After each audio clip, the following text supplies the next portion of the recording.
भौजी, हे भौजी। घर में केहू नहीं खे।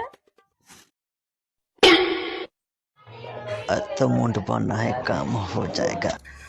हे भौजी, लटकेनवा नी लटकेनवा खुलल बा, ढुक न जाओ।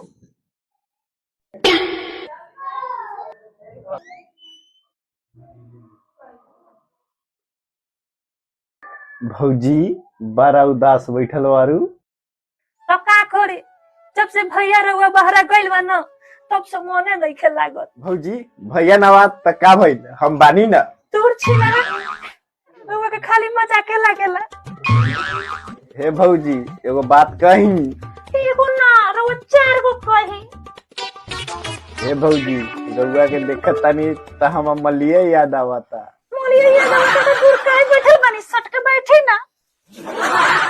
हे भौजी इतना भौजाई देखनी, माकिर मोच वाला भौजाई न देखनी। दूर भाग, मोच नानू हा, ई रोआ हा रोआ।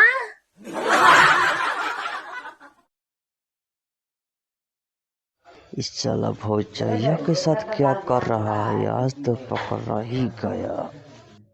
न ताला समझता है न चाबी समझता है, देवर के बाद खाली भाभी समझता है। ये देवर जी राउर मजबूरी हम समझता नहीं, इतना देर काहे कइले बानी।